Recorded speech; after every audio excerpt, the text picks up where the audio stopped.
Good afternoon, everyone. How are you all doing? This Monday afternoon, we are back live. I was traveling last week, so I was off. Uh, was going to take off today too, but we're here, and it's glad we're back live.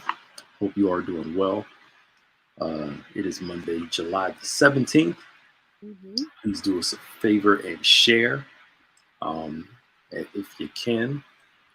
And if you missed yesterday's service, go back and watch it. The Lord was moving during service, and the worship has been intense, and the word, and people being saved, and just God expressing Himself through the various um, ways that we do service, announcements, and all that stuff like that. So what we really want is the Lord to move through every single part of that service. So if you missed it, go back and watch it. Hello, Sister Johnson. Hey, Sister Font. Right there. I hope I said that right, Claire. Good afternoon to everyone. Hey, Anjanette. Hi. It feels like a Monday of a Monday. Yeah. Is it me or the summer going by quick? It's zooming. This whole year just went. Yeah, it did. I can't believe it. It did. I'm already thinking about fall and everything else that I love that's coming up soon. Yeah, I'm not that far yet. I'm still there. I'm getting there. Around August, I start thinking about it. By August, I'm done with summer. I want some cool air. Hey, Anjanette. Hey, Tanya. Karen. Sister Caroline. How are you, Carolyn? How are you? Praise the Lord. But we hope all well. All's well. Y'all go back again. Hey, Dana. And watch service from yesterday. And I feel like, Bishop's anniversary. It's the 30th this month. We want to remind you that Prophet Daniel Amatang will be with us in the morning, as well as Pastor Jamal Bryant with us in the evening at 6 p.m. We want to be here for anniversary service as we celebrate our bishop. We're asking for everyone to come on out and attend. We are still doing temperature checks, still wearing our masks, just to be on the safe side. Somebody just got COVID, and they were talking about loss of taste and smell. I'm like, you got a mixture of the old school stuff. Yeah, back in the day, right, from the original joint. But so we're still just trying to be safe, on the careful side. Yeah. One of the things about us is we ever make a mistake, and we make mistakes. We're not perfect people, but if we ever really make a mistake, so we waited too long. We'd rather be overly cautious than jump right into stuff. So we still have some of our protocols up. You don't have to be vaccinated. Just come on out service, and it's going to be good. We want to sow into Bishop's life.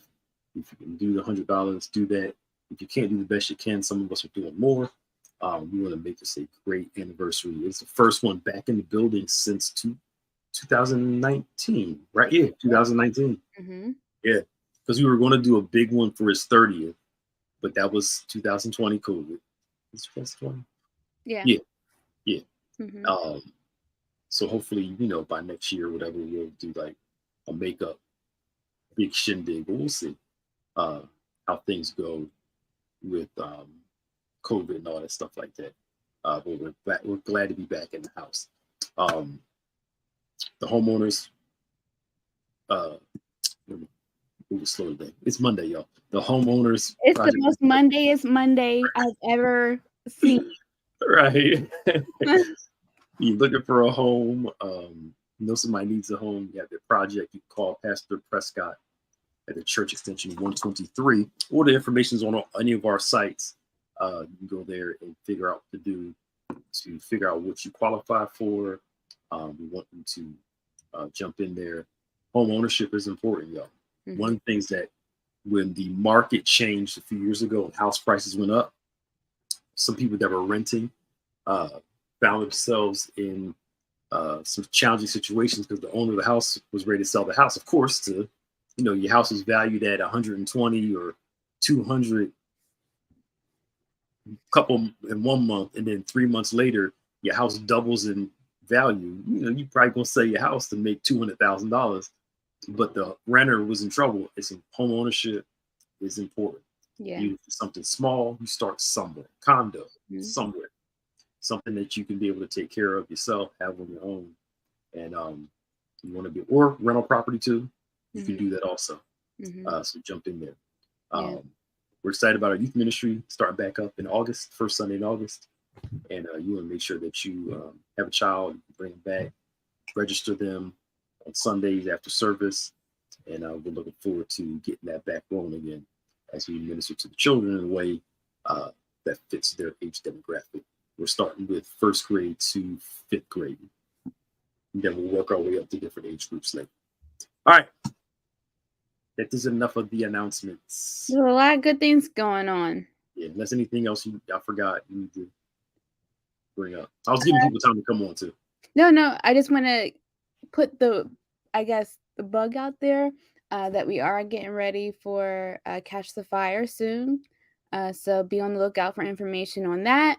As we do every year, we like to collect book bags for children in our community as they get ready for a new school year. So more information on that will be coming out soon, but you can Yeah, start now. Book bags are probably on sale now because schools get ready to get um, back up and running again. yeah, yeah. Well, we usually partner with Five and Below. They usually give us good discounts Mhm. to help us with that too. Anywho, we're not doing Vacation Bible School this summer yet. We're just getting ready for Sunday. So hopefully by next year, because one of the things I want to do at Vacation Bible School is kind of make it big next time. Mhm. You know, we got some ideas. We're going to talk about that. All righty. Anything you want to share before I just kind of share what's on my mind? You want to jump in Go or? for it. Go for it. Oh, you're such a loser. I'm playing. I'm You're a loser. I know I'm joking. Yes, and graduation will probably be in August. We'll probably have embrace graduation most likely in August. All right. So I kind of want to go through uh, Psalm 105 says this.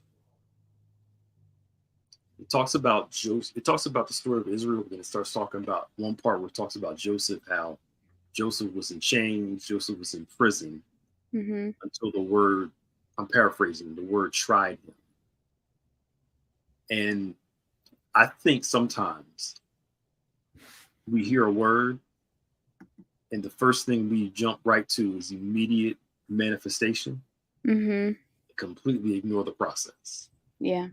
That the word that Joseph received of promotion, he had a dream of him, the stars. You read Genesis 37. Most of us know Joseph's dreams. He had this dreams of, in the field, he had the biggest sheep, and the stars. And the next one was celestial one, space with stars, his mom, sun, and the moon, that thing, and Joseph reigning. And the word that God gave him was the same word that tried him.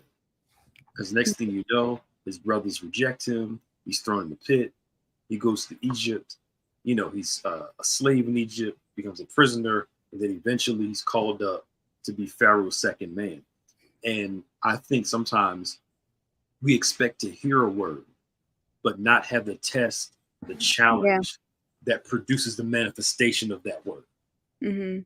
So if Joseph was never thrown in the pit, the Ishmaelites that were already on the journey, the ones that were going to rescue him from the pit were already on the journey. He would have never was sold to the Ishmaelites, never took into Egypt. If he never was in Potiphar's house, if he could have went to anybody's house, he'd have went to a regular prison. But Potiphar's house, in that situation with his wife, he was in the king's prison, not just any prison, but the Mhm. king's prison, which had the king's baker and butler who was in the prison there. And Joseph interprets their dreams, and then all of a sudden he's freed from the king's prison because by the butler who um, recommended him to Pharaoh Mhm. after Pharaoh had these dreams. And all I'm trying to say is this, is that sometimes the confirmation that you receive the word is the immediate challenge of that word. Jesus says in the parable of the sower that The one that sows on stone, the seed that falls on stony ground, people, they receive the word with joy. But he says when the word starts to test them, they immediately stumble and give up. Mm. And how many times have we given up on a word because God said something, and when the challenges came, we gave up on it, Mm-hmm. not realizing that the challenge was just God's refiner's fire. The challenges were just God's test to prepare you for the word that he gave. And I think our mistake, like I said, going back to it, we jump from I received the word, I'm shouting about it, to automatic manifestation 5 minutes later. Mm-hmm. Sometimes the signal that you're on the right path is the challenges. So God said, I'll heal you emotionally, I'll heal you psychologically, I'll change your life, I'll transform your person, I'll make you a better individual. And the first thing that happens is you have the hardest internal conflict. And you say, God, you said you're going to heal me of this, you're going to help transform me, you're going to change me, you're going to deliver me. The internal conflict is your cue that you're in a process of transformation. Yeah. It's how can God shift you into the new without working on the old? Mm-hmm. We want it just, no challenge. I go to sleep, wake up, I'm changed. That's not how it works. Yeah. As Bishop talked about that culture war yesterday. I think it's funny because when we are faced with the challenges, like you said, our first thing is to go, God, you said this, God, you said that. Not thinking about that, yeah, God did say that, but he didn't say how and he didn't say when. And we have so many examples about how there's a process starting from creation, and even just thinking about Christ and all that he had to go through in order to fulfill his purpose, right? So I think we have to be mindful that, things aren't going to always happen in an instant. Like you said, we go through these things to learn, to grow, to be refined, to get to what God said is going to be the promise in our lives, right? And also just think about the circumstances. Like, everything serves a purpose. What are the odds that this happened? That is still God moving in the situation, and I don't think that we often give ourselves the time to really think about that. Yeah, and I'm glad you brought that up about stuff happens, and we think it's just a coincidence, but God doesn't work in coincidence. Mm-hmm. He works in divine providence. Like I said, going back to Joseph, who would have thought that the butler and the baker would be, that it looks like a coincidence, but it's actually God's hand working on the situation, aligning things. Mm-hmm. One of the dilemmas that we have is that God will often use circumstantial challenges to move us forward. Mm-hmm. It's not that God is a proponent of evil, creates evil, or does evil. However, he can use evil to bring his will to pass. Mm-hmm. And that is a struggle sometimes for a believer, because if you're God, you should have stopped this. But that's the promise of God, is not to stop every challenge. I hate to break it to you, it's not. It's not to give us a stress-free life. The promise of God is that while we journey through a sinful world, he will work all things out for our good. Mm-hmm. But we had to let him do that. Yes. And it's hard. It's not until you come out of it that you realize he was lining stuff up the whole time. Mm-hmm. You were complaining, where are you? What you doing? Why is this? Why is that? Then you come out and be like, oh, now I see how he was lining up. I can see why he made me wait so long. I can see why. Blah, blah, blah, blah, blah. It starts making sense. As Bishop says, it makes sense after you're out of it. Mm-hmm. So sometimes your challenges are the cue you're on the right road. Right. Challenges aren't always an indication that you're going the wrong direction. And you have to learn to ask God, what do I need to learn during this time? Go back to Joseph again. God knew that Joseph would need strong administrative skills, dream telling skills in the palace. So what does God do? Puts him in Potiphar's house, hones his administrative skills. Mm-hmm. And once his administrative skills are honed, he's like, all right, time to move you on. Potiphar's wife wants him. He doesn't want it. He says no. Matches gave me everything except you. She grabs his. I'm compressing the story. Grabs his coat, runs out naked. She says he tried, and Potiphar gets mad, throws him in the prison. In the prison, he's perfecting his dream telling skills because God knows he's going to need these things when he gets to the place where he's supposed to be. So instead of complaining about why am I here, start asking God, what are you trying to teach me in this season? Yeah. Obviously, there's something that you're going to need later in life, that you're going to draw from the experience of this particular thing you're dealing with. But again, the challenge is not always a sign that you're doing the wrong thing. Sometimes the challenge is the sign that you're going in the right direction. That's deep. I feel like it's so easy to put ourselves in that negative mind space. This is what we've been learning at Bible study, with rethinking ourselves and rethinking, even when we are facing these struggles, I'm a child of God. He's in me. So even though I'm faced, he's prepared me. He's given me the skill sets or the experiences that I need to get past it. Yeah. And if you just learn to settle down some, relax yourself. We get hyped real fast. I know. One of the things I'm learning, and I think you talk to some people about this, is the practice of stillness. Quiet. Sometimes our minds are racing so much, or we're so distracted by things that we just can't sit still and sense God's presence in the stillness and the quiet.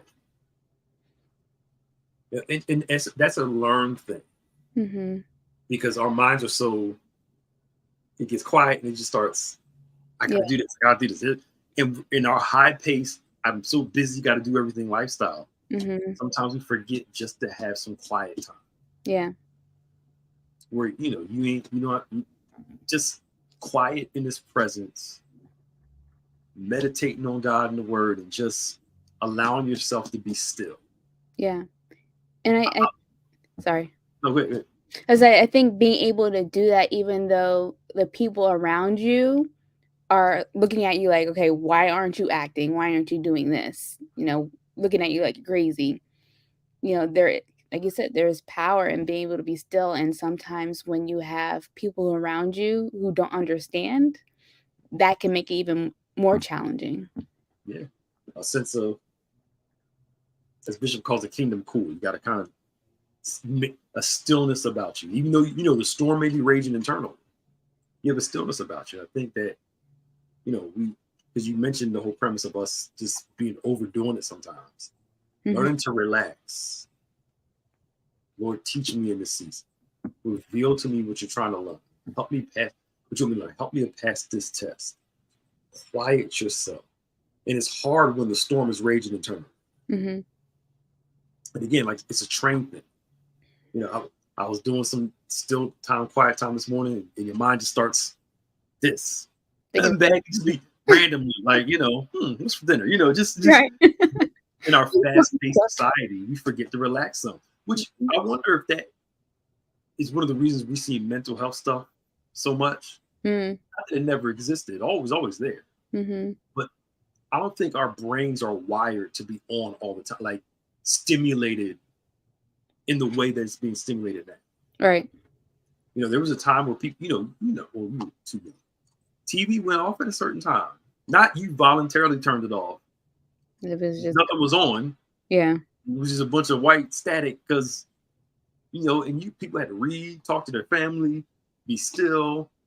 And with all the technology, our brains are just constantly being inundated with information and things. And I don't know. I don't know how good that is for a lot of us, especially our kids, because they're on it all the time. You got to have a time where you turn stuff off and decompress. Yeah. If not, it's going to weigh on you after a while. There's a lot of anxiousness that I think can come with it. And either it being like, what's it called? FOMO, fear of missing out, that you're missing something or you're forgetting something or there's something that I'm supposed to be doing. Yeah. And really, there isn't. You've done it all. It's time to Mhm. just take a break. Yeah. And another question is: does it have to be done? Is it that urgent? I'm Mhm, not talking about important stuff now. I'm not talking about important things, but can it wait 10 minutes? mhm. And most times, it can wait 10 minutes just to kind of sit down, you know. Or if you're one of those people, let's just hurry up and get it all done so I can relax after. That's fine either way. However you decide to do it, you have to know that God is in the stillness and the quiet at times. Go take a walk without music, without your headphones in. That's going, it's going to almost kill some of y'all. Just So that's a little yeah, bit much. if you go outside and take a walk, just take a walk and look around at creation and nature. Mhm, No headphones in, no music, no podcasts, nothing. Just walk around and be present. Be present. Talk to God. Be present in the moment. Enjoy the beauty of God's creation. Just relax. I was thinking about that. If you took the kids to see fireworks Saturday, mhm. all the weather they kept canceling 4th of July fireworks. And it's the first time I actually sat to watch fireworks in years. It's been years.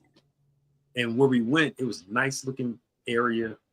And where they had it, it looked real nice. And while the fireworks was going on, I kind of felt myself going back to being that little kid Mm, watching fireworks, enjoying it.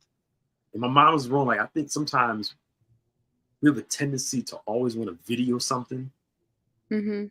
to take our phones out, to capture everything, record it. I'm not saying against this that we lose what the present moment offers. Mhm. Not my phone was just there. I'm just sitting there looking like, wow. Yeah. You miss stuff when you're trying to take pictures of it, record it.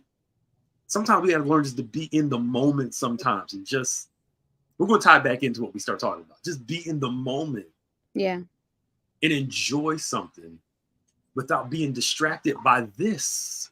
Our Mhm. phones just y'all can't see, but just No, you know, it's real. I'm not saying you can't take pictures or record stuff, but just be in the moment. Sorry, yeah. And I definitely think that there's been a loss of value of just being in the moment because it's so easy to say, "Oh, I'll go back and watch it later." Hmm. Yeah, you could do that, but it's not the same. Like you said, there's so much that you miss out on when you're just focused at what's in front of you. There's all this stuff over here that you're missing, right? So definitely, I think that has a lot to do with a lot of happiness that we might not see right now Yeah, or I'm understand. sitting. Yeah, I'm sitting there on the ground, got a blanket out, just watching, and I'm like, just so nice, and Mhm. just the moment was just, and I was like, just so relaxing, and it's cool, and but again, it just taught me we get so caught up in the hustle and bustle of everything that we forget to just allow the moment to be what the moment is. You know, um, concerts. You got people just the whole time recording the whole thing. Like you spent all that money just to record it. Just enjoy the Mhm. moment. Again, not saying you can't take pictures. Not saying you can't record certain things. But I think sometimes we miss that. Now bring all that to the stillness. Like go outside, walk, enjoy God's presence, and understand that God is with you in that moment. In that creation is preaching to you. Creation's talking to you. You can experience God in these creative moments. Um, but in times of challenges, we have to learn to still ourselves, Yep. quiet ourselves as much as we can, so we can, and it's not always easy, it's very challenging at times, can listen for God's voice, his calming presence, almost like Elijah when he was depressed. And, you know, what God's voice was in the whirlwind, it wasn't in this, it wasn't that, it was in still small voice. Mhm. Learning how to relax yourself as you're experiencing stuff. Um, because those challenges are just, Lord, what do you want me to learn these challenges on the way to the fulfillment of what you said? Yeah. That's kind of the whole thing, kind of bring it back around. Just one of my prayers for the past few years is if I have to go through this, let it count. If I have to deal with this, there's no way around it. Let it work for my good. Mm-hmm. Learn from it, grow from it, so I can get up out of this thing sooner and not delay, because you can delay God's process. But it's that quiet stillness. It's important. Yeah. Even Jesus did it. You notice that he would go away to pray all the time. Mm-hmm. Go away in quiet, go away in private, just to kind of reconnect. I think that's important. It's don't grab your phone as soon as you wake up. Unless you're gonna read some. I've done that. Unless you're gonna read some scripture. Yeah. Seriously. Before you figure out what's going on in the world, figure out what's going on with God. Wake up, unless you can grab your phone and read scripture, pray or something like that, fine. But some of us just wake up, turn TV on, what's CNN saying? They ain't even clocked in to see. Right on Twitter, right on Instagram, right on Facebook, whatever. Mm-hmm. And then wonder why our days are so. It starts out heavy. Yeah. With all the going on. Yeah.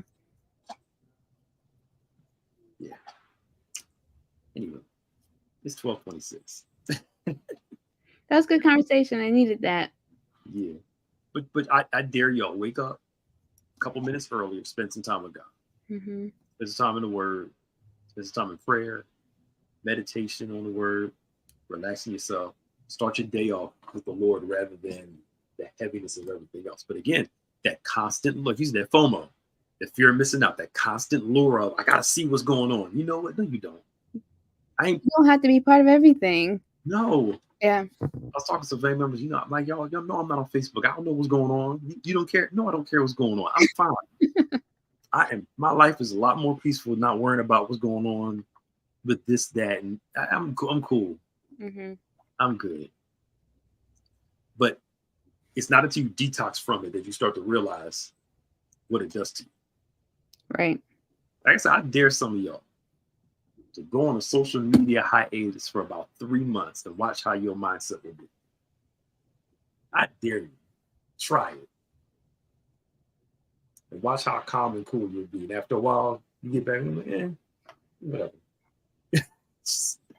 It's true. It can almost kill some of y'all. Go ahead. It can take over your life before you even know it. Yep. All right. I gotta get out of here. It is 12:27. Don't forget, tonight is Embrace class. Today's Monday. Tonight's Embrace. I'm off. Sorry. So tonight is Embrace class at 7. Tomorrow we have Embrace at 10 a.m. on via Zoom. Mondays in person. Tuesday and Saturdays are on Zoom. Correct. And then if you need those links, hit up Pastor Prescott at the church, extensions 107. And tomorrow night is Link Couple with Deacon and Deacon LeBoo. LeBoo's. Deacon LeBoo's. They're talking about how to celebrate differences in relationship. So you're engaged, soon to be engaged, married, it's definitely a great conversation to be part of. Yeah, so come join us tomorrow night at 7. We have Bible study at 12 noon on Wednesday, and as well as at 7 p.m. on Wednesday night. Of course, on point on Saturday, and then we'll be back in church on Sunday at 11 o'clock. If you haven't been there, get here. God is moving and God is doing. The focus is the Lord, and that's what we aim to do. Focus on it. Mm-hmm. All right. Well, the Lord be with you all, and the Lord bless you. And we'll see you next Monday for another Maximize Monday. Bye, y'all.